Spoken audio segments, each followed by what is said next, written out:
सामान्य रूप से आजकल जनरल आइटम्स के पंसारी की दुकान में अपन समझ लेते हैं, सामान्य जो दैनिक उपयोग की चीज़ें मिलती हैं वह भी समझ लेते हैं।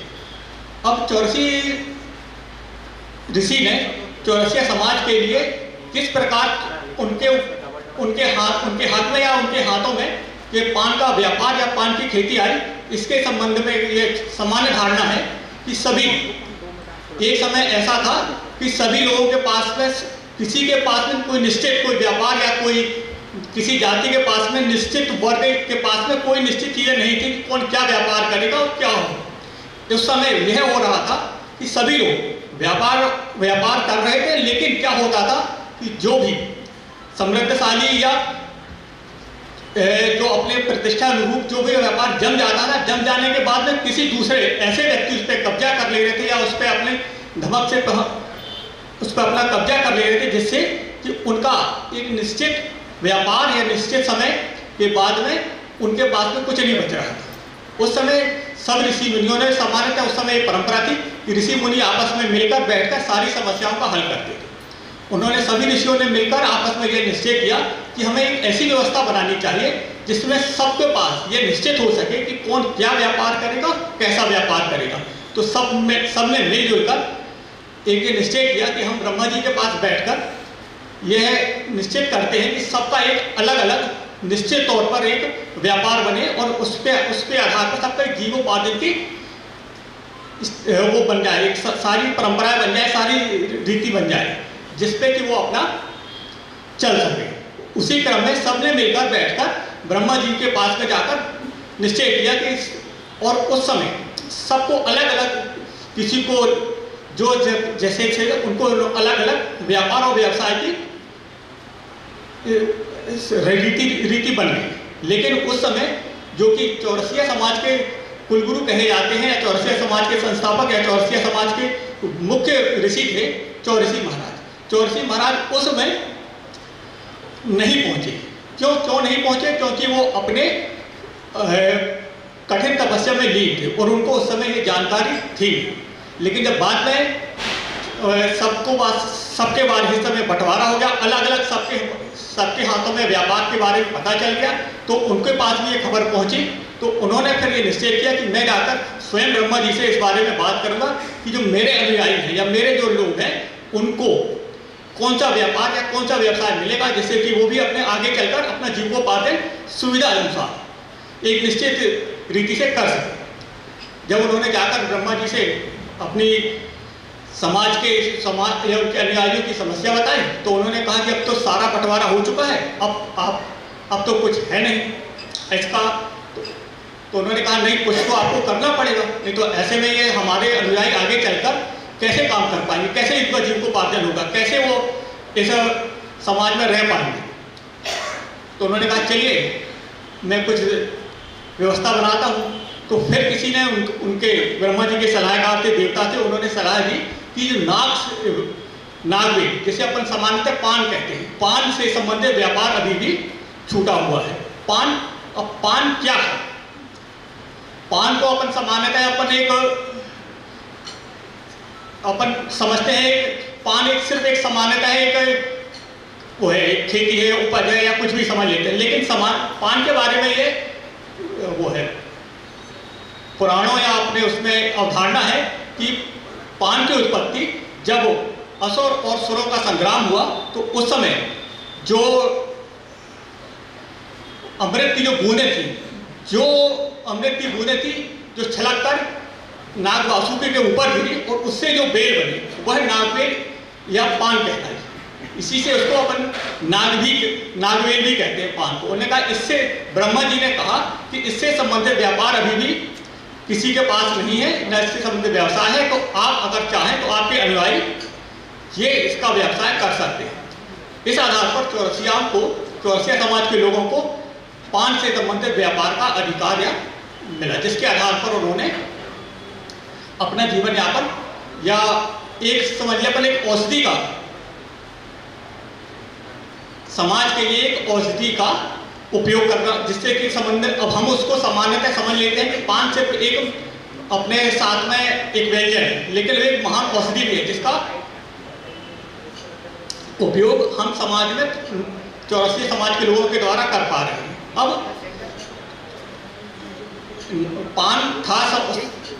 पान उस समय ये था नागलोक में। अब पान आने के लिए, पान भूलोक में या पृथ्वी पे कैसे आए, इसके लिए उन्होंने कहा कि ये इसकी व्यवस्था आपको स्वयं करनी पड़ेगी। तो जो चौरसी महाराज थे, उनके जो पोते थे 84 उन्होंने जाकर नागलोक से यह बेल लेकर आए। और उस समय जब वो वहां नागलोक में पहुंचे तो नागलोक के जो राजा थे उन्होंने कहा कि आपको मेरी पुत्री से शादी करनी पड़ेगी और पुत्री के शादी के बाद में ही मैं आपको यह बेल दे पाऊंगा। इसलिए नागलोक से वो बेल पृथ्वी पर आई। इसीलिए नागवंशी भी चौरसिया समाज के लोगों को कहा जाता है, क्योंकि उनमें नागलोक से संबंधित नागवेल उनके पास आया और उनमें से नागवंश का एक अंश उनके पास में पहुंचा। इसी प्रकार ये सामान्यतः है अपने चौरसिया समाज का जितना मुझे जानकारी थी, इतिहास मैंने आपको दे दिया। जो भूल चुको से खत्म करें। इस विचार को लेकर हमने इस परंपरा को स्थापित किया है।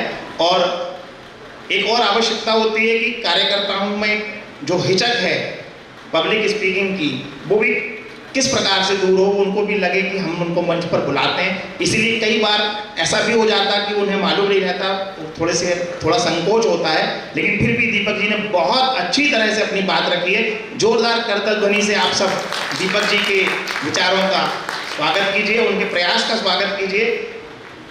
प्रकृति संरक्षण की बात उज्ज्वल जी ने कही थी, और सनातन संस्कृति में तो यह श्रावण का पूरा मास ही प्रकृति को अर्पित किया गया है। अभी हमने हरियाली अमावस्या मनाई, आज नाग पंचमी का पर्व है, नाग देवता की पूजा, और सारे नाग देवता के माध्यम से पूरी प्रकृति में जो सरीसृप व्याप्त हैं उनके प्रति भारतीय संस्कृति की श्रद्धा भी प्रकट होती है आज के इस पर्व से।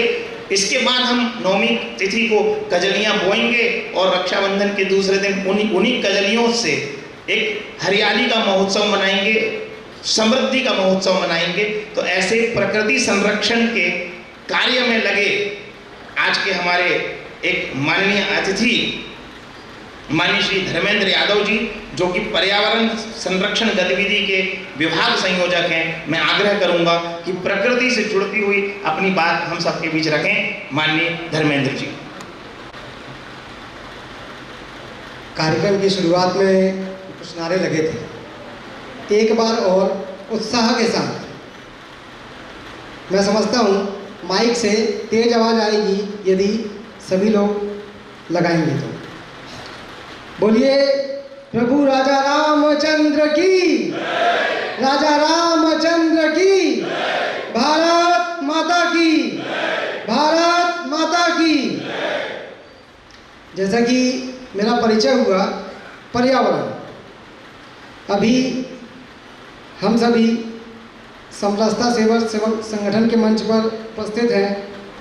श्रीमान गोपाल खांडे जी, आज के हमारे मुख्य अतिथि, विपिन गुप्ता जी, सुनील कुमार चौरसिया जी, और समरसता सेवा संगठन के अध्यक्ष श्रीमान संदीप जैन जी, उज्ज्वल पचौरी जी।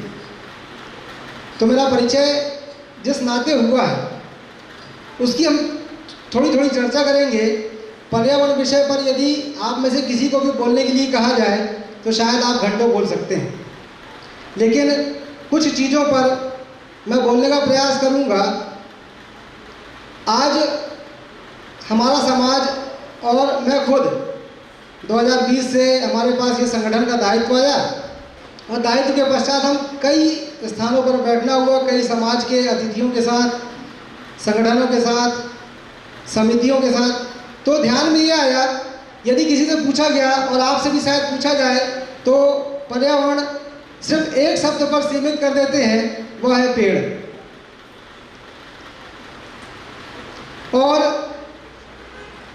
एक कदम और आगे बढ़े तो शिक्षित व्यक्ति बोलता है बाहरी आवरण, ये हमारा पर्यावरण है।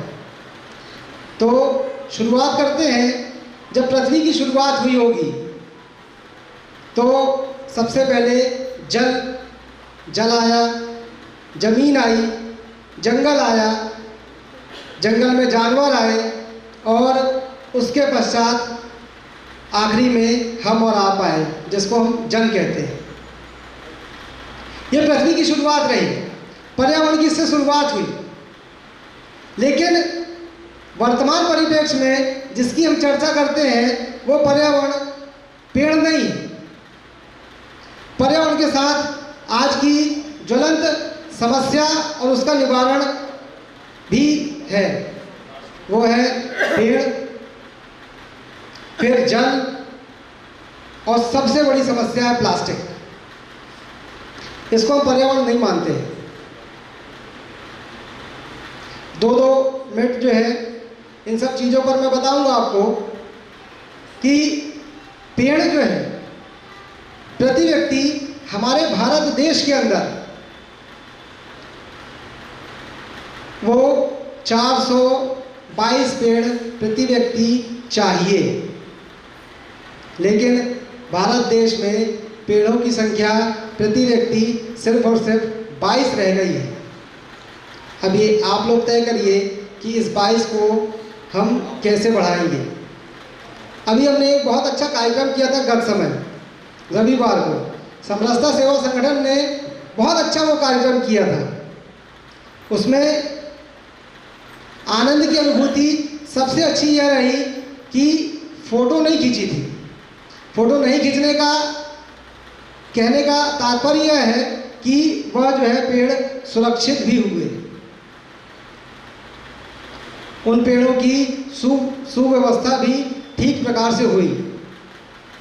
हम लगभग देखते हैं हजार पेड़ लग जाते हैं, लेकिन गर्मियों में उनकी क्या स्थितियाँ होती हैं ये हम और आप तय करिए। पेड़ सिर्फ लगाते समय उसकी फ़ोटो नहीं होना चाहिए, 6 महीने बाद, साल भर बाद भी उसकी फ़ोटो लीजिए। आनंद तब है। प्रति व्यक्ति 2 वर्ष में 1 पेड़ तैयार कर सकता है। आप 1 पेड़ ही लगाइए और लगवाइए। फिर उसके बाद जल की जिसकी हम चर्चा करते हैं, हम बचपन में पढ़ते थे, हमसे बड़ी आयु के लोग भी यहाँ पर हैं। जल हमारी पृथ्वी पर 3% पीने का रह गया था। आज वर्तमान में जो है पीने का जो जल है वो सिर्फ और सिर्फ 1% रह गया है। और ये मैं खाली बोल नहीं रहा हूँ, आप गूगल में सर्च करिएगा कि यह 1% कैसे कम होता चला गया। एक छोटा सा उदाहरण देता हूँ, आप लोग एनालिसिस करिएगा। बात छोटी है मगर सोचने वाली है। हमारे घर में कुछ आगंतुक बंधु या अतिथि कह लें, 2 लोग हमारे घर पर आए और हमारे घर के परिवार का कोई सदस्य जो है अंदर से अतिथियों के लिए जल लेकर के आया, और जल वो आता है ग्लास में, आता है ना? बताइए, अरे बोलिए, आप लोग से ही चर्चा हो रही है। आता है ना? जिनको जानकारी है वो अब नहीं आने लगा होगा, लेकिन लगभग जो है परिवार में यदि 2 अतिथि आए तो 2 गिलास जल आएगा, और वह जल जो है अतिथि ने उस गिलास को छुआ भी नहीं, और वो अंदर जाकर के 100% हमारे घर की गृहिणी वो पानी जो है सिंक में वापस डाल देती हैं या फिर फेंक देती हैं। और यह मन गढ़ंत नहीं कह रहा हूँ मैं, मेरी बैठकें हुई हैं, लगभग जो है सब लोग यही कहते हैं।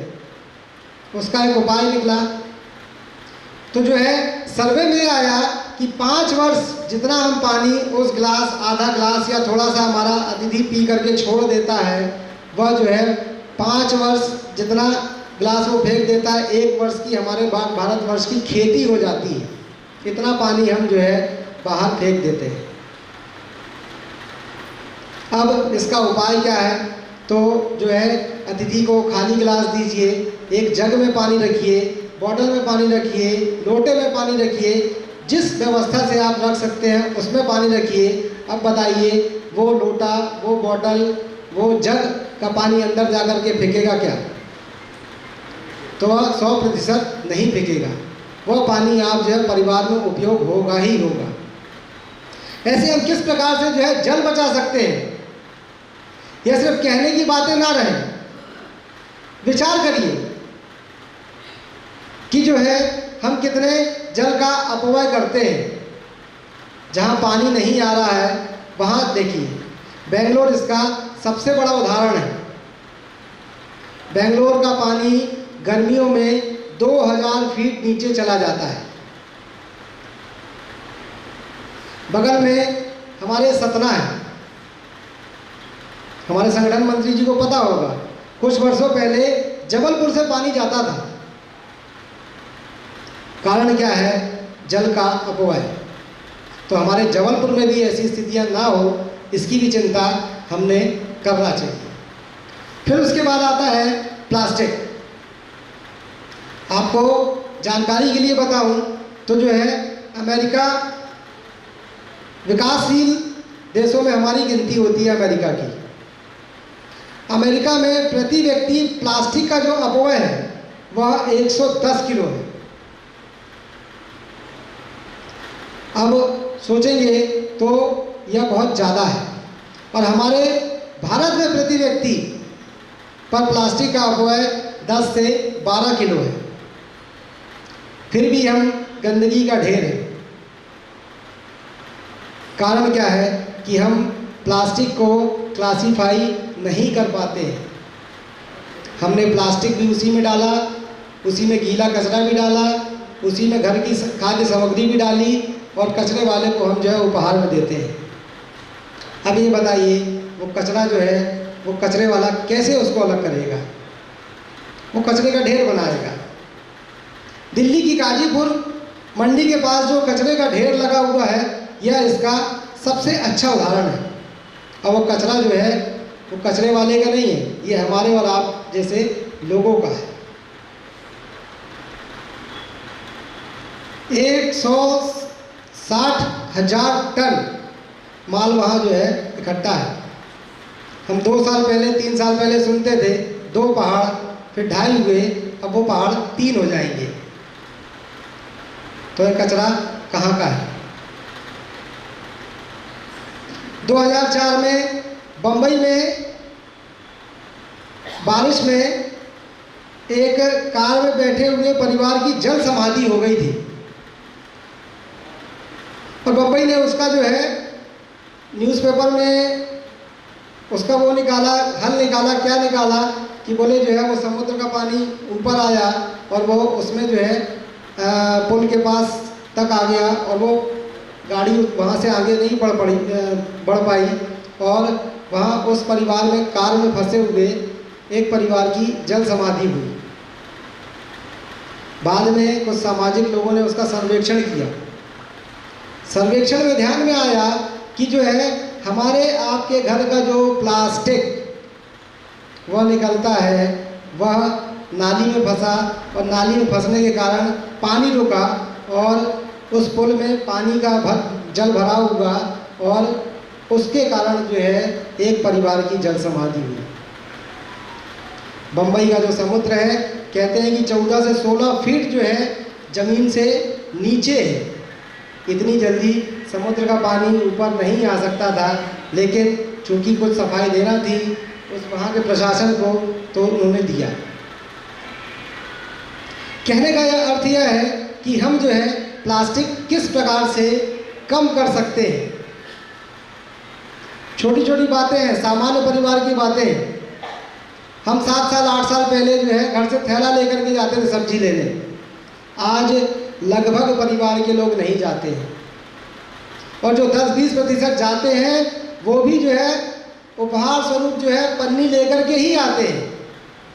सब्जी वाले ने 3 प्रकार की सब्जी दी, आलू, प्याज, टमाटर, धनिया, 4 पन्नी उसने आपको दे दी, आपने वो थैले में रख लिया। इसकी भी संख्या जो है पर्याप्त मात्रा में है। पर्यावरण कहना बड़ा सरल सा शब्द है, लेकिन इसको करके देखिए, बहुत कठिन है। प्लास्टिक कैसे कम करोगे आप? आज के रोज़मर्रा की आवश्यकता हो गई है प्लास्टिक। कहने का तात्पर्य यह है कि प्रयास करिए, प्रयास से सब कुछ होता है। समरसता सेवा संगठन यह कार्य कर रहा है, इनको प्रोत्साहित करने का हमको प्रयास होना चाहिए। और आप लोगों से भी आग्रह है कि पेड़ जितने ज़्यादा पर्याप्त मात्रा में लगाएंगे उतना अच्छा है। जल जैसे बचा सकते हैं वैसे बचाइए, और प्लास्टिक को किस प्रकार से हम कम कर सकते हैं यह आप लोग तय करिए। बहुत बहुत धन्यवाद आदरणीय यादव जी। चूंकि पर्यावरण संरक्षण गतिविधि अब हमारे जीवन मरण का प्रश्न हो चुकी है, इसीलिए आपके माध्यम से समाज के प्रत्येक व्यक्ति तक, प्रत्येक परिवार तक ये विषय पहुँचे, इसीलिए आपके सामने धर्मेंद्र जी ने ये सब विषय रखा है। जहाँ तक पेड़ पौधों की बात है, हमने हरियाली अमावस्या पर जो समरसता वाटिका में पौधों का रोपण किया है, आपने देखा होगा, आप में से अधिकतर लोग वहाँ थे। एक तो उन पौधों का बड़ा आकार था, बड़े साइज के पौधे थे। दूसरी बात, हमने पूरे परिसर में फेंसिंग कराई ताकि वो पेड़ जो आपके द्वारा लगाए गए हैं वे सुरक्षित रहें। साथ में उनकी नियमित देखरेख की व्यवस्था भी की है। जब अगले वर्ष हम लोग सब वहाँ पहुँचेंगे तो आप सबको देखकर आश्चर्य होगा कि उसमें 70% से अधिक पौधे जो हैं वो वृक्ष बनने की ओर अग्रसर होंगे, ऐसा हमारा विश्वास है। इस प्रकार की व्यवस्था समरसता सेवा संगठन ने की है।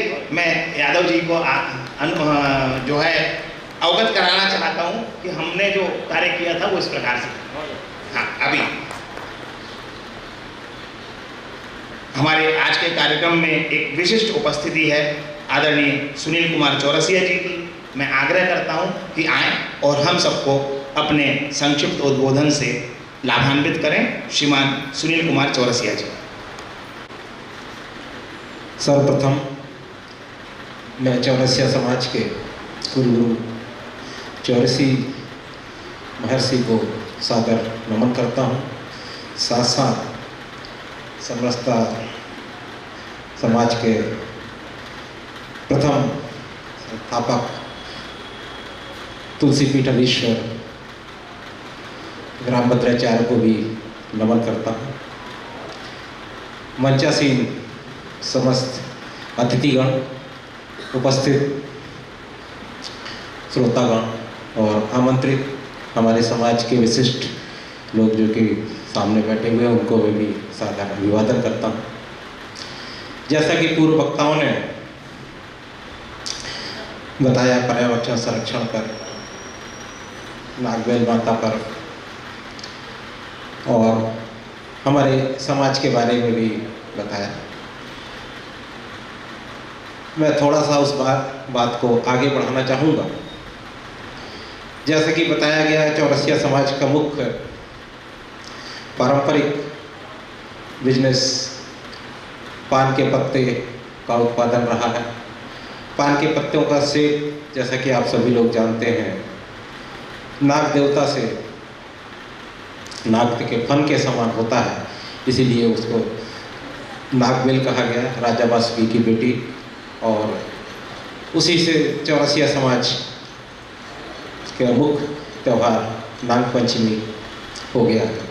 आज काफ़ी कुछ कार्यक्रम होते हैं। हमारे समाज का मुख्य मंदिर गौरी शंकर मंदिर, जो कि पांदरीवा में स्थित है, सुबह हमारे समाज के लोगों ने वहाँ पूजा अर्चना की तथा सर्विस भगवंतु सुखना की कामना की।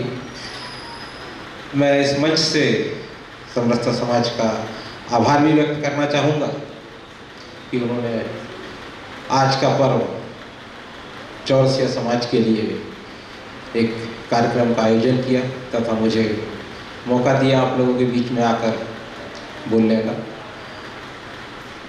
यह मैंने देखा है कि धीरे धीरे पान का पत्ता, जो कि अत्यंत औषधि गुण लिए हुए है, यहाँ तक कि उस एंटी कैंसर प्रॉपर्टीज़ भी इसमें होती है। आरंभ में मेरे पूर्व वक्ता ने कहा काफ़ी गुणकारी हो था। पूर्व में और पुराने ज़माने में अधिकांश लोग भोजन के पश्चात पान के पत्तों का सेवन करते थे और स्वस्थ रहते थे। धीरे धीरे समय पाकर कुछ समाज के कुछ लोग और जो पान के उपयोग करने वाले नशा की दिशा में जब बढ़े तो पान का सब्स्टिट्यूट गुटखा हो गया, वह इससे सस्ता और जो हल्का फुल्का तंबाकू को भी कोई इस्तेमाल कर लेते थे पान कर, उसका असर ज़्यादा सस्ता और ज़्यादा नशा मिलने लगा। उसके वजह से दुर्भाग्य से पान के पत्तों का उपयोग धीरे धीरे कम हुआ। पत्तों का उपयोग कम हुआ तो फिर उत्पादन भी कम हुआ, समाज के काफ़ी लोग अफेक्टेड हुए और दूसरी दिशा में बढ़ने लगे। हर दिशा में कार्य करते हैं हमारे समाज के लोग, जैसे पंडित हरिशंकर चौरसिया, बांसुरी वादक का नाम आप सभी ने सुना होगा, या महामहिम गंगाराम चौरसिया जो कि सिक्किम के राज्यपाल रहे। समाज के लोग प्रगति के आगे बढ़े हैं, फिर भी पान के बिजनेस में धीरे धीरे चूँकि रिक्वायरमेंट कम होता गया तो पान का धंधा भी कई क्षेत्रों में कम हो गया। नहीं तो हमारे जबलपुर में थे पनागर, आसपास पनागर, मैहर, मंडला, हर जगह पान का उत्पादन होता था। अभी भी पानदरी व बाज़ार में पान का बिजनेस होता है, पर पहले के जो बचपन में हमारे पिताजी के साथ पान बेचने आते थे तब का बाज़ार और आपके बाज़ार में काफ़ी अंतर रह गया है। तो मैं इस मंच से और समृद्ध समाज से भी अपील करना चाहूँगा कि हम प्रयास करें एक नशा मुक्ति अभियान की तरफ भी। नशा मुक्ति से मेरा तात्पर्य है कि जो पान का सब्स्टिट्यूट काफ़ी हद तक गुटखे ने ले लिया है वह कम करें। गुटखे से तो नुकसान सभी लोग जानते हैं, उसका और अधिक हम प्रचार प्रसार करें। कई हम देखते हैं कि मुंह का कैंसर, दांतों का कैंसर, जबड़ों का कैंसर, लोगों के जबड़े तक निकालने पड़ते हैं गुटखा से। तो इतने सामाजिक कार्यक्रम या संगठन लेता रहता है, इसका भी लोगों में जागरूकता लाएं कि गुटखा ना खाएं, उसकी जगह पान के पत्ते की, जिसके कि बहुत औषधीय गुण है।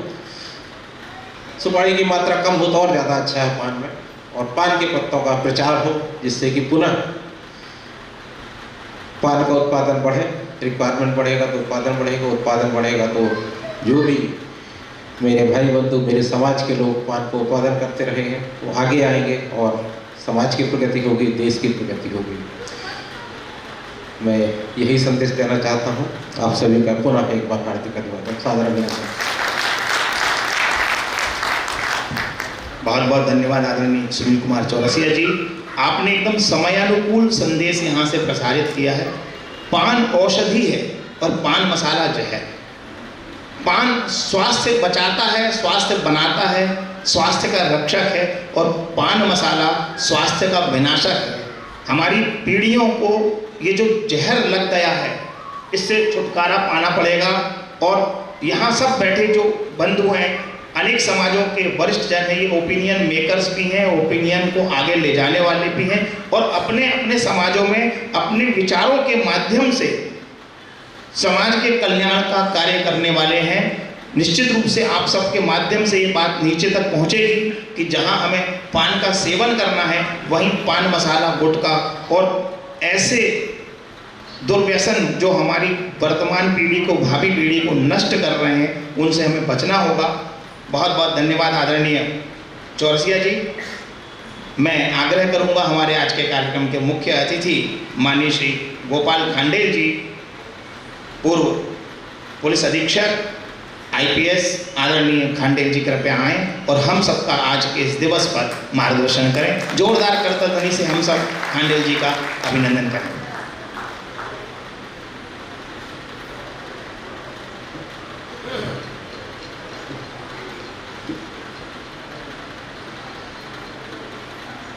आज इस चौरसिया दिवस, नागपंचमी के महापर्व के अवसर पर समरसता सेवा संगठन के द्वारा आयोजित इस कार्यक्रम में मंचासीन आदरणीय श्री संदीप जैन जी, आदरणीय श्री धर्मेंद्र यादव जी, आदरणीय श्री विपिन गुप्ता जी, आदरणीय श्री चौरसिया जी, आदरणीय उज्ज्वल पचौरी जी एवं यहाँ पर विभिन्न संगठनों, विभिन्न समाजों से आए हुए सम्मानीय अतिथिगण, मेरे साथियों एवं मातृशक्ति, आप सभी को मेरा प्रणाम, नमस्कार। अभी आप लोगों ने पूर्व वक्ताओं के द्वारा जो बातें सुनी वो वास्तव में बहुत ही गंभीर हैं और इस समरसता सेवा संगठन के द्वारा इनको जो प्रचारित किया जा रहा है समाज में, ताकि समाज जागरूक हो और समाज में जो बातें आ गई हैं, जो त्रुटियां आ गई हैं, कमियां आ गई हैं, बुराइयां आ गई हैं, उनको दूर किया जा सके और दूर करके सभी समाजों को समरस करके समरसता में ला दिया जाए। फिर ना तो कोई छोटा होगा ना तो कोई बड़ा होगा, सभी समरस। समरस हो जाने का मतलब ही होता है कि सब एक समान है। और समरसता संगठन का जो वाक्य भी है, सब सबको जाने, सब सबको माने। ये बहुत ही मन को छू लेने वाला वाक्य है। सब सबको जाने और सब सबको माने। जब आप किसी को जानेंगे तभी आप उनको मानेंगे।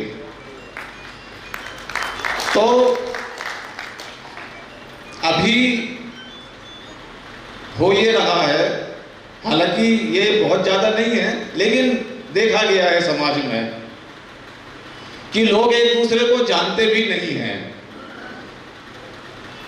सब एक दूसरे से कटे कटे से दिखाई देने लगे हैं। ऐसी स्थिति में सब अपना अपना अस्तित्व बनाने में लगे हुए हैं, अपनी अपनी पहचान, अलग पहचान। तो इसका नुकसान क्या हो रहा है कि आप संकुचित होते जा रहे हैं, नैरो होते जा रहे हैं। क्योंकि एक कहावत है कि अकेला चना फाड़ नहीं फोड़ सकता। तो एक कोई छोटा सा समूह कुछ नहीं कर सकता। कुछ करने के लिए अलग अलग समूहों को एक साथ एक मंच पर आना जरूरी है और एक मंच पर सभी समाजों को लाने का काम समरसता सेवा संगठन के द्वारा जो किया जा रहा है, ये बहुत ही सराहनीय है, बहुत ही प्रशंसनीय है और देश के लिए बहुत ही हितकारी है। सभी समाजों की उन्नति के लिए बहुत ही हितकारी है, लाभदायक है। अभी हमें भले ही ऐसा लगे कि अरे हम उनसे कैसे जाके मिलेंगे, होता है, उनसे कैसे, उनके साथ कैसे बैठेंगे, सब में लगता है। एक मैं कटु सत्य बताऊंगा आपको कि एक सामान्य जाति का व्यक्ति भी दूसरी जो भले उससे थोड़ी बड़ी जाति का होगा, उसके पास जाके सोचेगा अरे मैं उसके साथ क्यों जाऊं।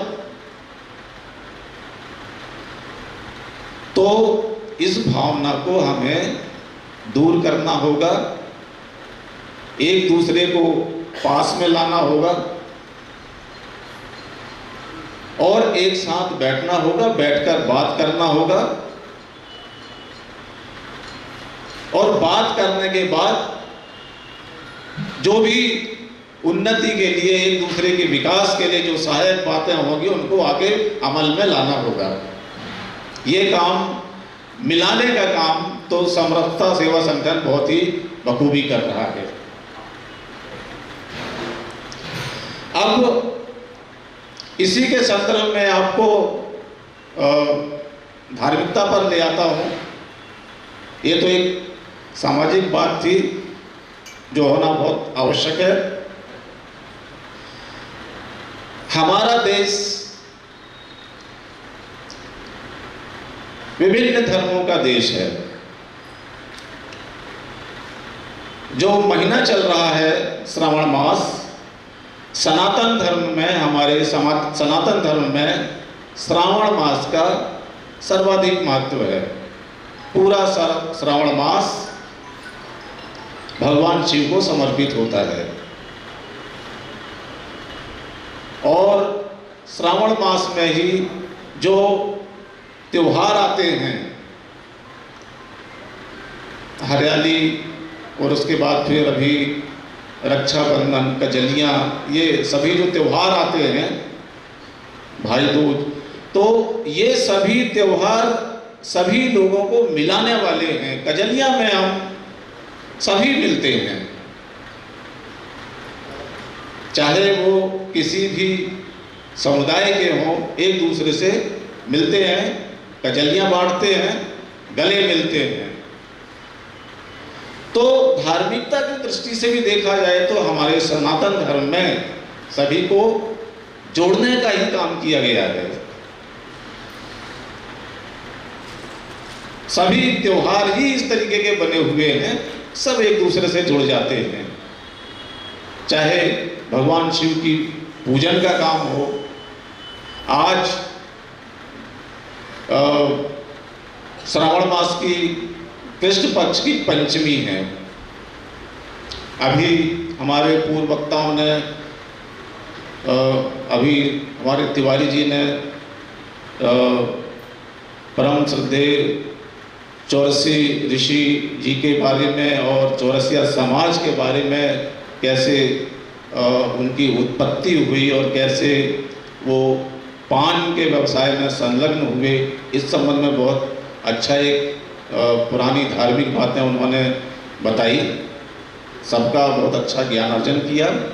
और अभी हमारे यहाँ मंचा सिंह चौरसिया जी ने भी बहुत अच्छी बात बताई कि जो ये आज का जो दिन है चौरसिया समाज को समर्पित है। चौरसिया समाज के द्वारा जो कार्य, जो व्यवसाय किया जाता था, हालांकि अभी भी किया जा रहा है, लेकिन अब वो व्यवसाय धीरे धीरे आप लोग ही देख रहे हैं कि धीरे धीरे अन्य जो व्यवसाय उत्पन्न हो गए, जैसा कि बताया गया कि गुटखा इत्यादि अन्य नशे की चीजें। इस कारण से ये जो धार्मिक और परंपरागत व्यवसाय था वो मंदा पड़ रहा है। जबकि ये जो धार्मिक और परंपरागत व्यवसाय था हमारे समाज के लिए, हमारे स्वास्थ्य के लिए और हमारे देश के लिए बहुत ही लाभकारी था और लाभकारी अभी भी है। पान के बारे में मैंने भी उसमें देखा है, जो आयुर्वेदिक की किताब है, बहुत ही गुणकारी है, बहुत ही गुणकारी है स्वास्थ्य के लिए। उसमें अनेकानेक रोगों के उपचार की शक्तियां हैं। तो ये इनको भी हमें बढ़ावा देना चाहिए ताकि हमारे समाज में जो पुरानी अच्छी परंपराएं हैं वो पुनः स्थापित हो सके और समाज के हमारे जो लोग हैं उस व्यवसाय के माध्यम से अपनी बहुत अच्छी उन्नति कर सकें। वो उस व्यवसाय में मात्र एक नहीं कि एक ही, जब कोई व्यवसाय किसी समाज के द्वारा किया जाता है तो उससे संबंधित जो छोटे छोटे अन्य कार्य हैं वो अन्य समाजों के द्वारा किए जाते हैं। तो व्यवसाय तो एक समाज के नाम पे है, लेकिन अन्य जो छोटे छोटे व्यवसाय हैं वो अलग अलग समुदायों के द्वारा भी किए जाते हैं। यानी एक व्यवसाय अनेक समाजों के द्वारा किया जाता है, सभी को उसका रोजगार मिलता है, आर्थिक लाभ मिलता है, सामाजिक उन्नति होती है और धार्मिक लाभ भी मिलता है। नाग पंचमी के बारे में हालांकि काफ़ी यहाँ हमारे वरिष्ठ लोग बैठे हुए हैं, जानते होंगे नाग पंचमी का प्रारंभ कैसे हुआ। तो एक छोटा सा एक जो मुझे याद है, दूसरी मैंने 2-3 कहानियाँ उसकी पढ़ी हैं, लेकिन उसमें से एक मैं आपको बताना चाहूँगा कि जब जन्मेजय को ये ज्ञात हुआ कि उनके पिता परीक्षित की मृत्यु सर्पदंश से हुई थी और उन्हें तक्षक नाम के सर्प ने उनको काटा था, इससे उनकी मृत्यु हुई। परीक्षित की, राजा परीक्षित, उनका बेटा जन्मेजय को गुस्सा आया। बाद में उन्होंने एक यज्ञ किया, नाग यज्ञ। जब उन्होंने यज्ञ प्रारंभ किया तो पूरे विश्व के जितने भी सर्प थे उस कुंड में आकर गिरने लगे, घायल होने लगे और मृत्यु को प्राप्त होने लगे। तो विश्व में हाहाकार, नाग जाति में हाहाकार मचा। तो ये सभी नाग आस्तिक मुनि के पास गए और आस्तिक मुनि से उन्होंने अनुरोध किया। आस्तिक मुनि ने जन्मेजय से अनुरोध किया और जन्मेजय ने फिर अपना नाग यज्ञ बंद किया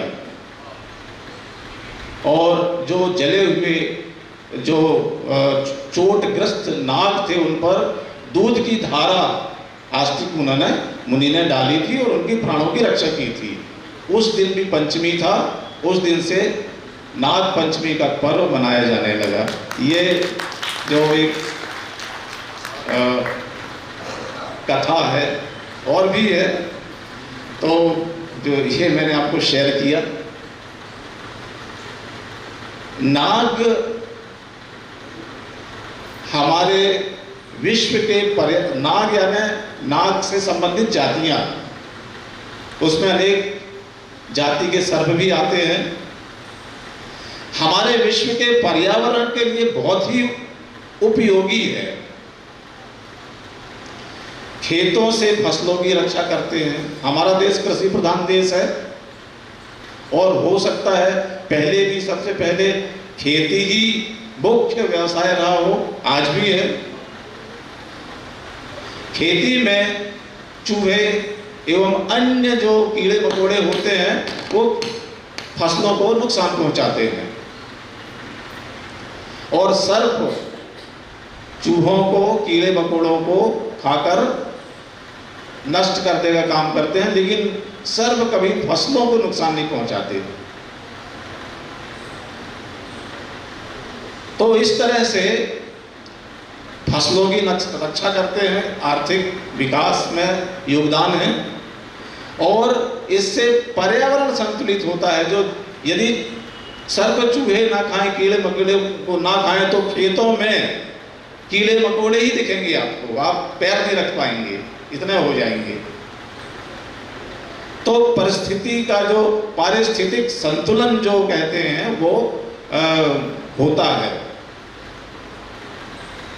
एक और इसकी एक और कहानी है, बताई देता, समय तो ज्यादा नहीं लग रहा है, कि जब समुद्र मंथन हो रहा था तो वासुकी नाग जो भगवान शिव के गले में विराजमान है। वासुकी नाग को एक रस्सी के रूप में उपयोग किया गया था समुद्र मंथन में, और उससे जो विष निकला सभी को मालूम है। उस विष को सभी देवताओं ने अनुरोध किया तो भगवान शिव ने अपने कंठ में धारण किया, तो उससे बहुत ज़्यादा उनका जो शरीर है एकदम व्यग्र हो गया, आक्रामक हो गया। तो सर्प जो थे वो वासुकी नाग एवं अन्य नाग भगवान शिव के गले में लिपट कर उनकी आक्रामकता को नियंत्रित किए थे, कंट्रोल किए थे उस समय। तो ये इस तरह से पूरे विश्व का संतुलन स्थापित हुआ। ये नागों के बारे में है, सर्पों के बारे में। और इससे ये जो आज का जो दिवस है ये वास्तव में एक पराक्रम का और परिस्थिति के संतुलन का, शक्ति का, प्रकाश का एक पर्व है। और दोनों ही दृष्टि से हम देखें तो नागपंचमी और चौरसिया दिवस ये दोनों ही हमारे सनातन धर्म के एक महत्वपूर्ण पर्व हैं और पूरे समाज के विकास के लिए बहुत सहायक है, देश के विकास के लिए बहुत ही सहायक है। अभी हमारे मुख्य वक्ता यहाँ पर विराजमान है, आप उनको सुनेंगे। इन्हीं शब्दों के साथ मैं अपनी वाणी को विराम देना चाहूँगा। बहुत बहुत धन्यवाद। जय हिंद, जय भारत।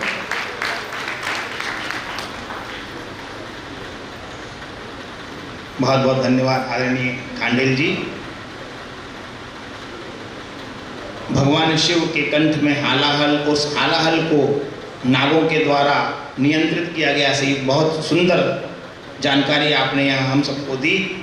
आपके और मुख्य वक्ता माननीय श्री विपिन गुप्ता जी के मध्य अधिक अवकाश उत्पन्न न करते हुए मैं आग्रह करूँगा सबसे पहले भाई उज्जवल पचौरी जी से कि कृपया पधारे और हमारे बीच मंच पर अभी पधारे सिंधी सेंट्रल पंचायत के अध्यक्ष माननीय करतार सिंह जी भठीजा जी का स्वागत सम्मान करें।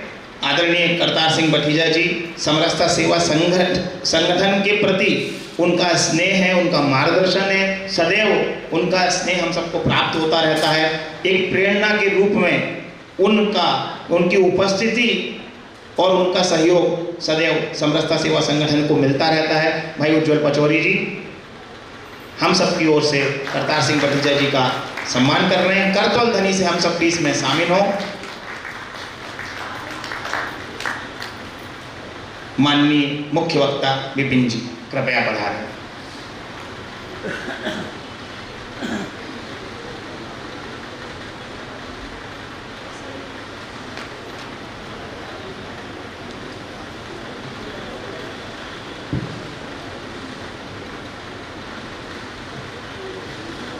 भेदभाव को दूर करने का आह्वान होना चाहिए। भेदभाव को दूर करने का आह्वान होना चाहिए। एक मंदिर, एक कुआं, एक शमशान होना चाहिए। सामाजिक समरसता और स्नेह की पहल करके निसंकोच भेद रहित समाज का निर्माण होना चाहिए। निसंकोच भेद रहित समाज का निर्माण होना चाहिए। मंच पर उपस्थित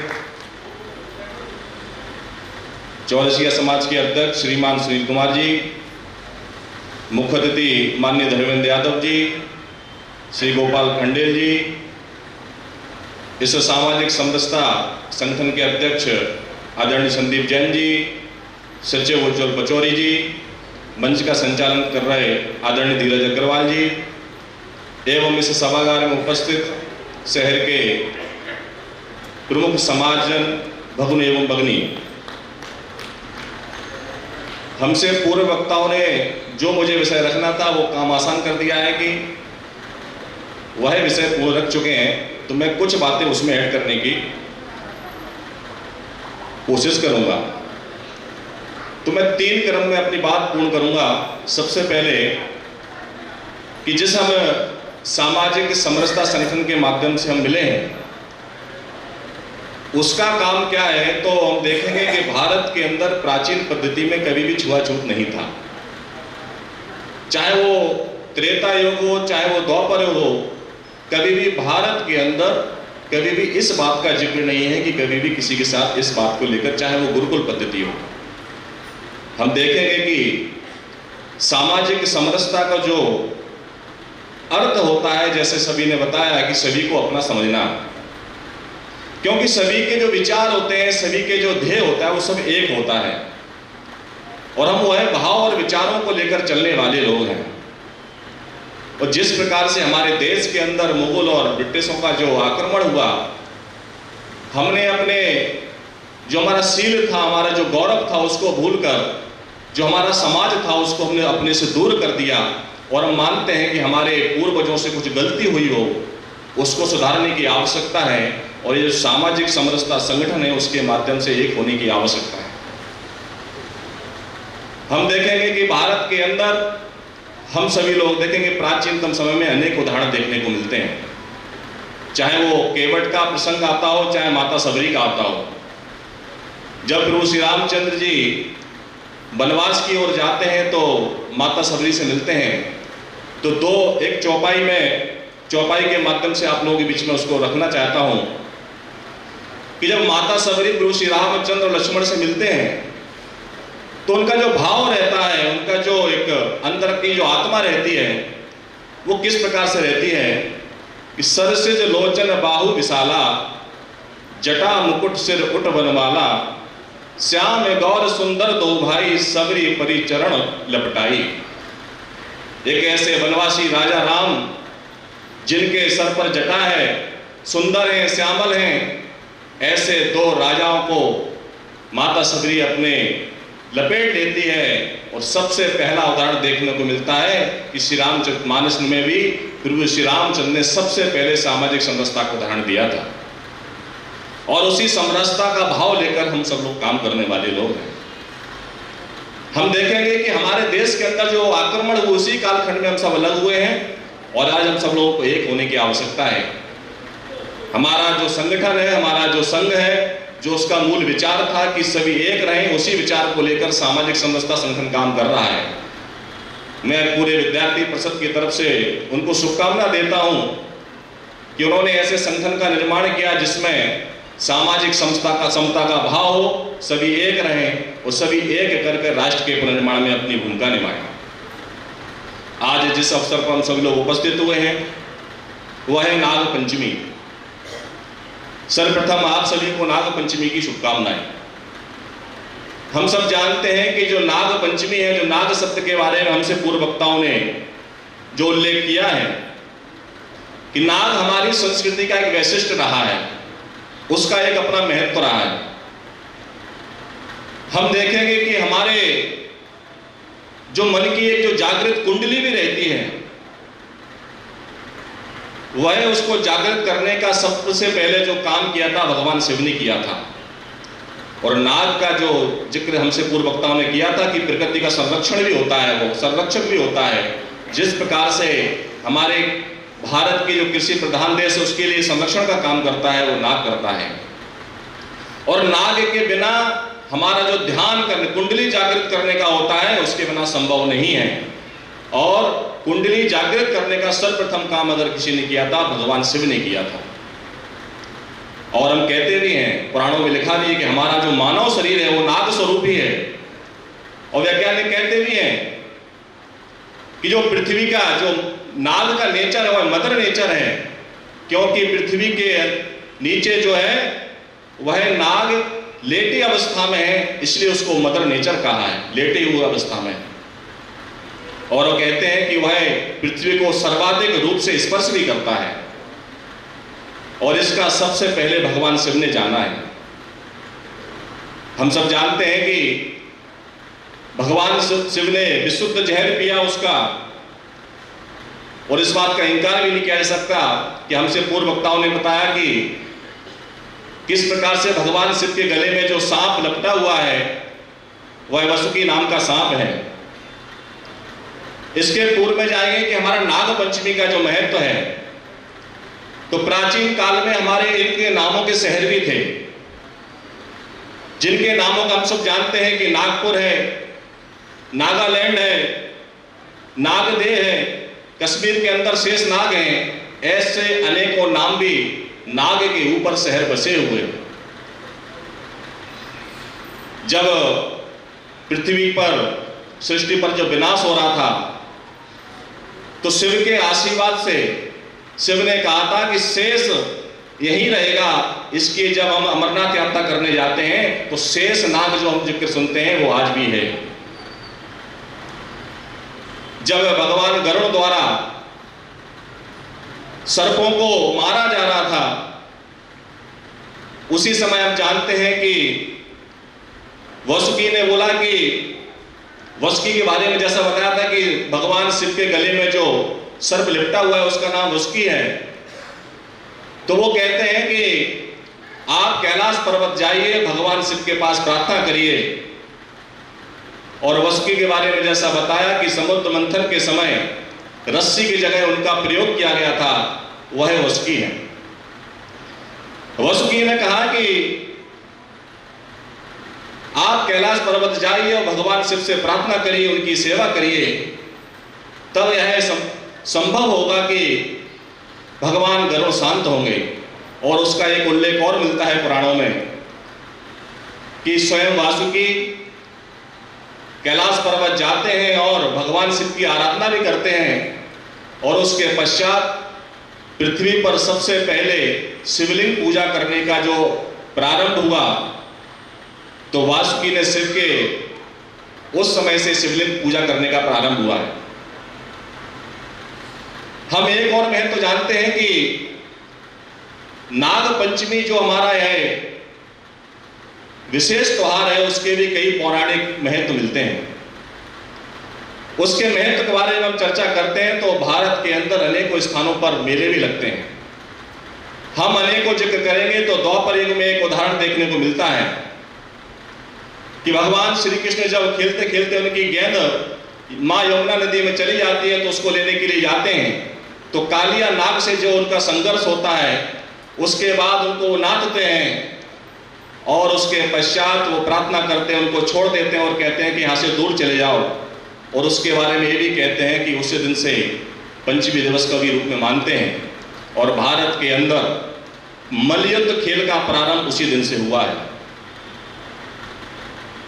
हम देखेंगे कि उसको प्रतीक का रूप मानते हैं क्योंकि भगवान श्री कृष्ण ने ऐसे नाग का वध किया था।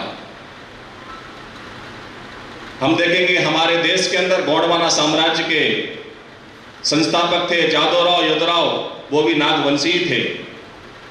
प्राचीन काल में जो गोंड शासन था उसमें नागवंशियों को विशेष महत्व दिया जाता था।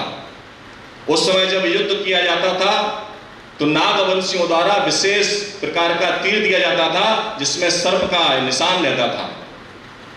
सर्पयुक्त तीर दिया जाता था जिसके कारण से जो हमारे गौंड साम्राज्य के लोग थे युद्ध करने में उनको आसानी होती थी। ऐसे अनेक उदाहरण देखने को मिलते हैं, भारत के अंदर देखने को मिलते हैं।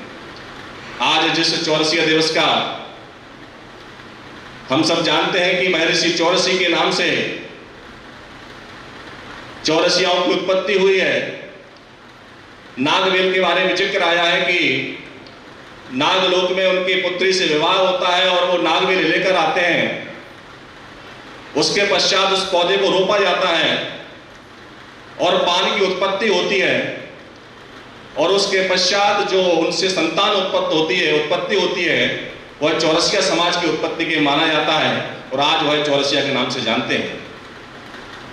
सभी समाज का अपने आप में योगदान होता है, वह योगदान चौरसिया समाज का भी है। मैं आज के अवसर पर आप सभी को शुभकामना भी देता हूं कि नाग पंचमी और चौरसिया समाज के अवसर पर सामाजिक समरसता के जिस संगठन के माध्यम से हम सभी लोग मिले हैं उसका उद्देश्य क्या है, उसको लेकर चलने की आवश्यकता है।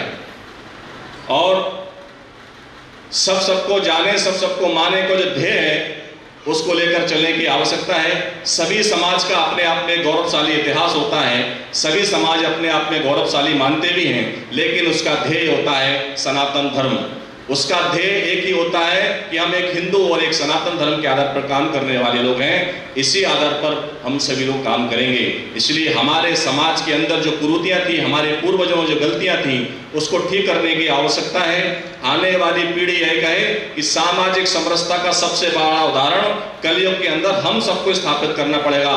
प्रभु श्री रामचंद्र जी, श्री कृष्ण जी ने अनेकों उदाहरण पेश किए हैं, उसको लेकर चलना पड़ेगा। निश्चित ही सामाजिक समरसता का जो कार्यक्रम है, निश्चित ही जो श्रृंखला है वह आगे बढ़ेगी। भारत के अंदर जो 2047 के अंदर जो विश्व गुरु की ओर हमको अग्रसर होना है, तो हमारा प्रत्येक व्यक्ति, प्रत्येक नागरिक का योगदान होना चाहिए। वह योगदान सामाजिक आधार पर हो, चाहे वो राष्ट्रीय आधार पर हो। इसलिए कहते हैं कि एक अच्छे व्यक्ति का निर्माण होता है, एक अच्छे चरित्रवान व्यक्ति का निर्माण होता है, तो अच्छे समाज का निर्माण होता है। एक अच्छे समाज का निर्माण होता है तो अच्छे परिवार का, अच्छे एक राष्ट्र का निर्माण होता है। इसलिए हम सबका कंट्रीब्यूशन उसमें क्या हो सकता है, राष्ट्र के पुनर्निर्माण में हमारी भूमिका क्या हो सकती है। आने वाली सदी हमारी होगी, लेकिन हम सबको एक होकर रहना पड़ेगा, सामूहिक रहना पड़ेगा, बिना नाम के रहना पड़ेगा। इसलिए सामूहिकता, अनामिकता, इस आधार पर काम करना पड़ेगा। आने वाले समय में जो भी 2047 में भारत विश्व गुरु बनने वाला है, उसके लिए आने वाले समय में हमको योगदान देना पड़ेगा। निश्चित ही हमारी जय होगी। भारत माता की जय, वंदे मातरम। धन्यवाद आदरणीय विपिन जी। निश्चित रूप से भारत में वैदिक काल में, पूर्व काल में ना किसी प्रकार का भेदभाव था और ना ही किसी प्रकार की अस्पृश्यता थी, ना हमारे समाज में वर्तमान में इसका स्थान होना चाहिए। बीच में जो कुरीतियाँ आ गई, उन कुरीतियों को दूर करना और समाज में समरसता का भाव स्थापित करना हम सबका प्रथम कर्तव्य है। बहुत बहुत धन्यवाद। मैं चाहूँगा कि विपिन जी के सार्थक उद्बोधन के लिए हम लोग एक बार जोरदार करतल ध्वनि से उनका अभिनंदन करें।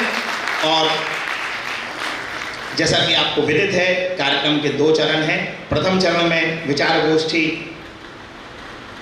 हुई है और द्वितीय चरण में समाज के विशिष्ट जनों का हम सम्मान यहाँ से मंचासीन अतिथियों के कर कमलों से कराने जा रहे हैं। इसके पश्चात कजनिया पर्व हेतु पात्रों का वितरण भी होगा।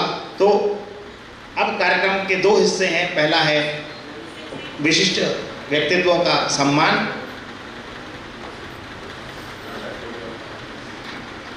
व्यवस्था बना देंगे हमारे संतोष जी, उज्ज्वल भैया, जिससे कि हम माननीय विशिष्ट व्यक्तित्व को आमंत्रित करते रहेंगे। और सभी मंचासीन अतिथिगणों से निवेदन है कि ये हमारे मंच पर आने वाले विशिष्ट जनों का सम्मान करेंगे। मैं आमंत्रित कर रहा हूँ सर्वप्रथम श्रीमान राजेश चौरसिया जी, वरिष्ठ संरक्षक चौरसिया समाज, कृपया आएँ।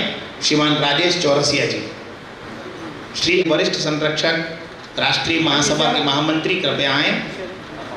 नहीं, हमारा एंगल इतनी बंद है, हम घर में नहीं बना रहे, समाचार बना रहे।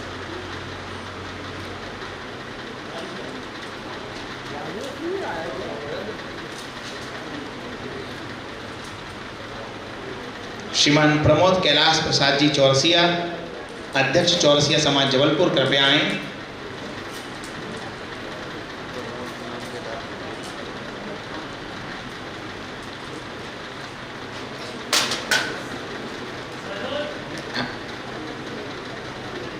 श्रीमान शैलेश चौरसिया जी, चौरसिया समाज के पूर्व राष्ट्रीय अध्यक्ष और महाकोषक चौरसिया समाज के पदाधिकारी, माननीय शैलेश चौरसिया जी, कृपया आएँ।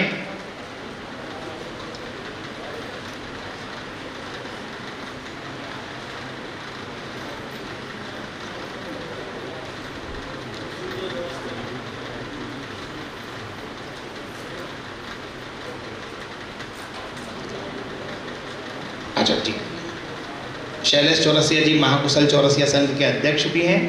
श्री मनोज गौरी शंकर चौरसिया जी, महासचिव चौरसिया समाज जबलपुर, कृपया आएँ। करतल ध्वनि से हम सब भी हमारे बंधुओं के सम्मान में शामिल हों। और श्री भगवान चौरसिया जी, संयुक्त सचिव चौरसिया समाज जबलपुर, कृपया आएँ।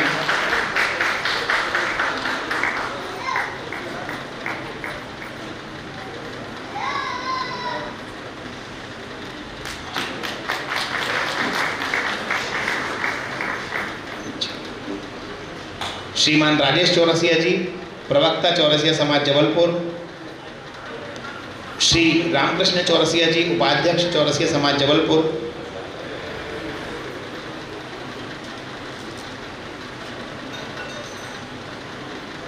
चौरसिया समाज जबलपुर के अध्यक्ष श्रीमान प्रमोद कैलाश प्रसाद जी चौरसिया जी ने समरसता सेवा संगठन के सभी कार्यकर्ता बंधुओं के प्रति अपना आभार व्यक्त किया है। श्री संदीप भगवान दास जी चौरसिया,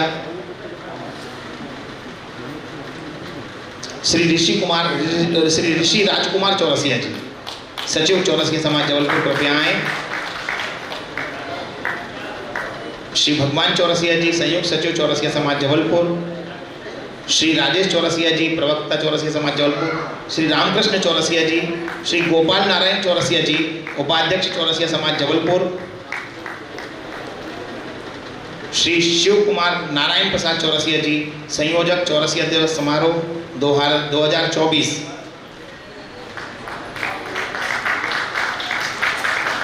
श्री राकेश प्रेमचंद जी चौरसिया, सह संयोजक चौरसिया दिवस समारोह 2024।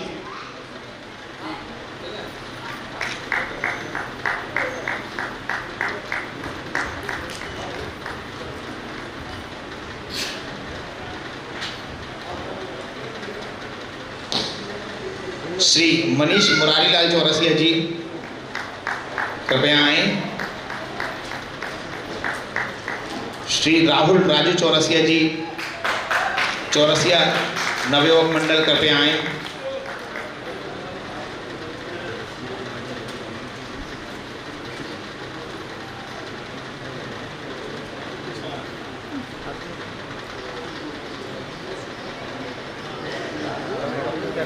श्री सौरभ सोनू विष्णु प्रसाद चौरसिया जी, कृपया आए।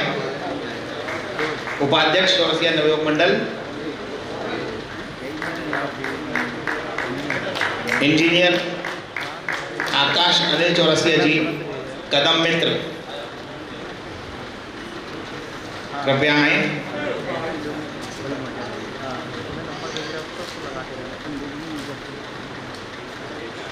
श्री राहुल रमेश चौरसिया जी, अध्यक्ष चौरसिया नवयुवक मंडल। श्री आशीष सुशील चौरसिया जी, सचिव चौरसिया नवयुवक मंडल। श्री हिमांशु सरन चौरसिया शेंकी, सचिव चौरसिया नवयुवक मंडल।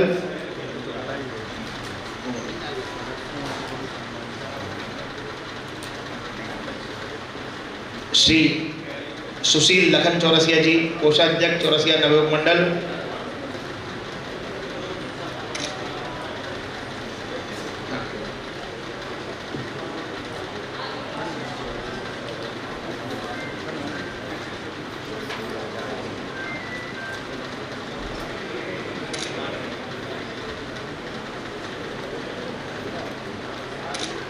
श्रीमती रीता हरीश चौरसिया जी,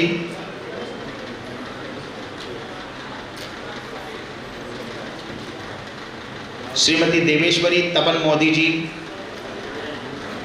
श्रीमती स्नेहलता दिनेश चौरसिया जी। श्रीमती रीता हरीश चौरसिया जी अध्यक्ष हैं चौरसिया महिला मंडल की। श्रीमती देवेश्वरी तपन मोदी जी कार्यकारी अध्यक्ष हैं और श्रीमती स्नेहलता दिनेश चौरसिया जी सचिव हैं चौरसिया महिला मंडल की।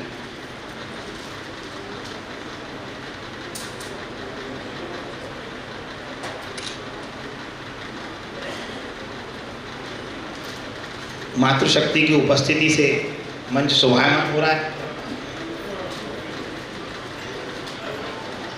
श्रीमान प्रकाश चौरसिया जी,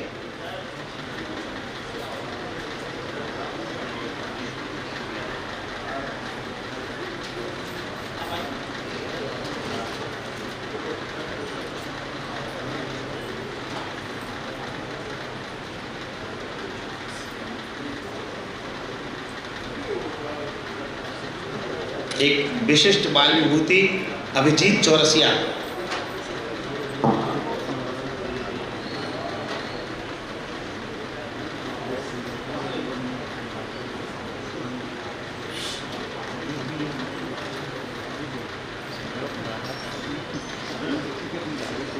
एक बाल विभूति हमारे बीच है, अभिजीत चौरसिया। इनकी उम्र है 12 साल।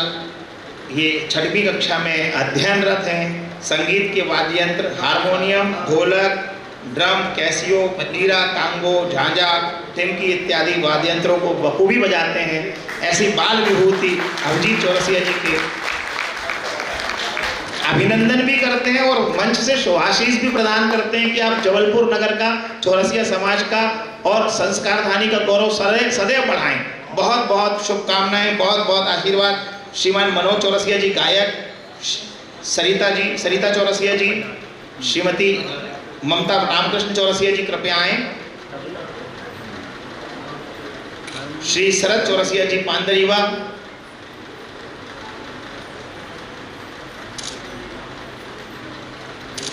संस्कारधानी के जाने पहचाने गायक कलाकार भाई मनोज चौरसिया जी हम सबके सदैव से सहयोगी, और जहां हमें आवश्यकता होती है मनोज जी को हम लोग कष्ट देते रहते हैं, उनका उपयोग करते रहते हैं। माँ सरस्वती की कृपा से, माँ शारदा, माँ नर्मदा की कृपा से आपके कंठ में यही सुरीलापन बना रहे और सदैव आपका यश चारों दिशाओं में बिखरे, ऐसा हमारी कामना है। शरद चौरसिया जी पांदरीवा, अतुल चौरसिया जी बनारसी,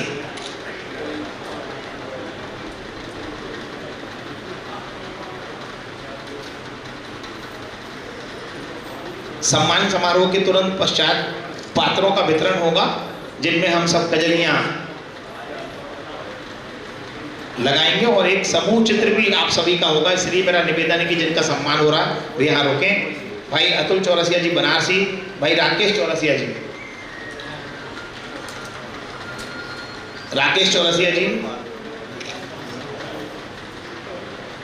श्रीमान जगदीश चौरसिया,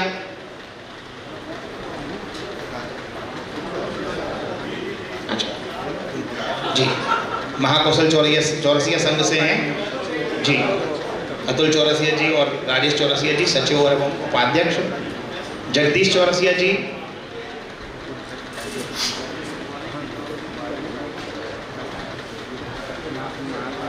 रचना गोपाल नारायण जी और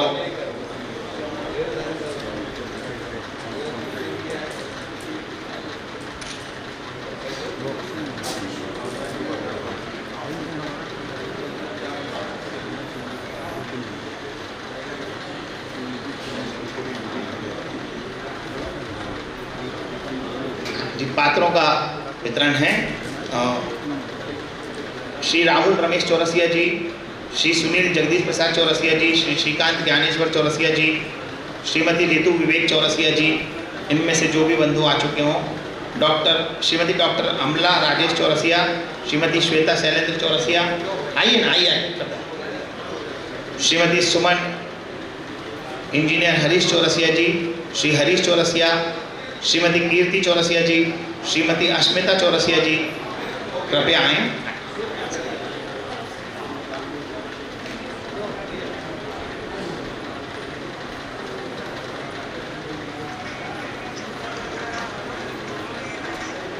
श्री मधुसूदन मोदी जी,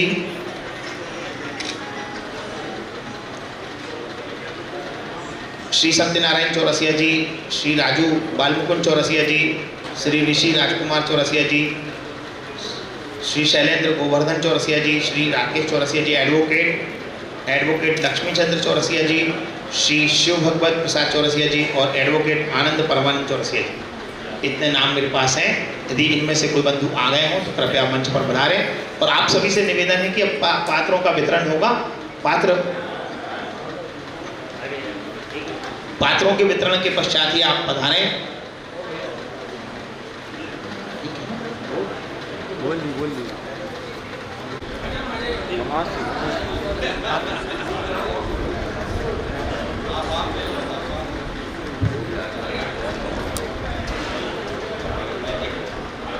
पांदरीवा से राजकुमार चौरसिया जी भी कृपया आ जाएं। कोई दिक्कत नहीं, सब करो। इस तरफ आ जाइए, इस तरफ आइए, इस तरफ आइए, उस तरफ आइए, उस तरफ देखो, कोई दिक्कत नहीं।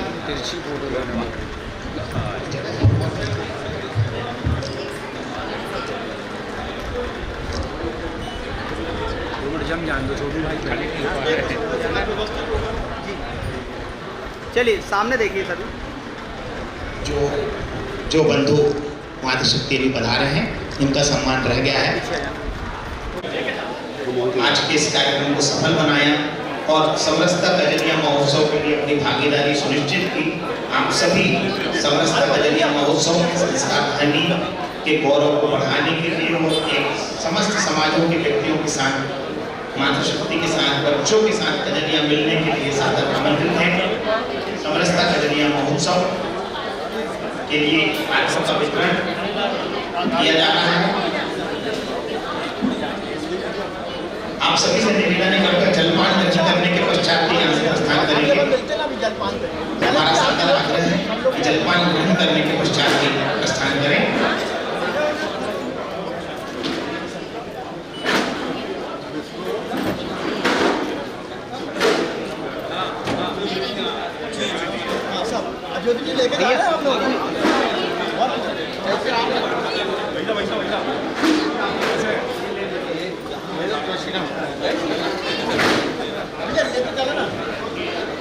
समरसता सेवा संगठन अपने समस्त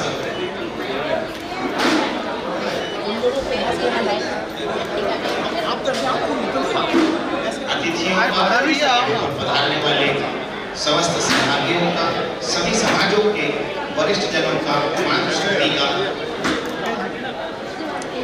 आभार व्यक्त करने के लिए रवि शर्मा जी को, एडवोकेट रवि शर्मा जी को मैं आमंत्रित करता हूँ।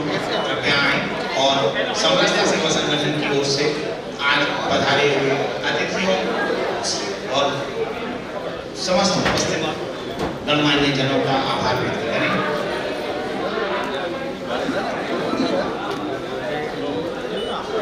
समरसता सेवा संगठन द्वारा आयोजित नाग पंचमी चौरसिया दिवस के अवसर पर आप सभी सम्मानित प्रबुद्धजन इस कार्यक्रम में सम्मिलित हुए।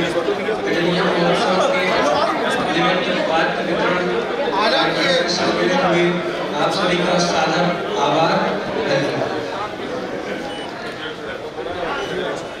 सिद्धि सेंटर पंचायत एवं श्री करतार से आभार। समरसता सेवा संगठन आपके प्रति साधुवाद।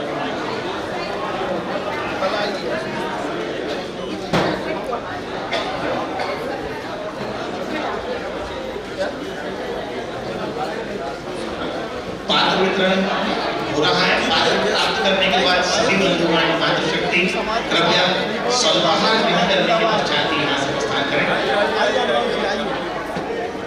जो भी बंधुगण रह गए हैं वे पात्र प्राप्त कर लें। समरसता कजलिया महोत्सव के लिए पात्रों का वितरण जारी है।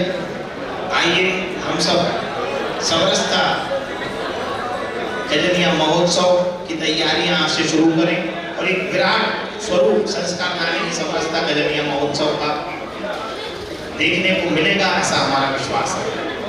कृपया जलपान ग्रहण करने के पश्चात ही आप यहाँ से प्रस्थान करें, ऐसा हमारा निवेदन है।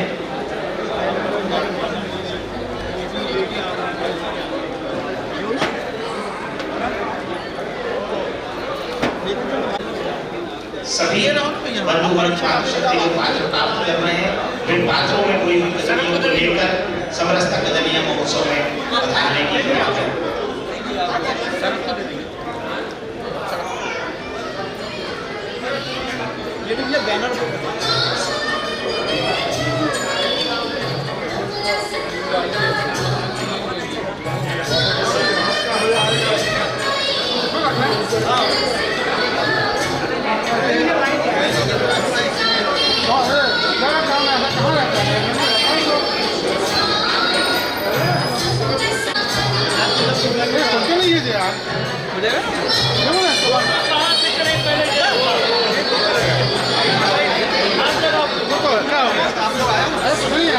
फोटो खिंचवा लो सामने।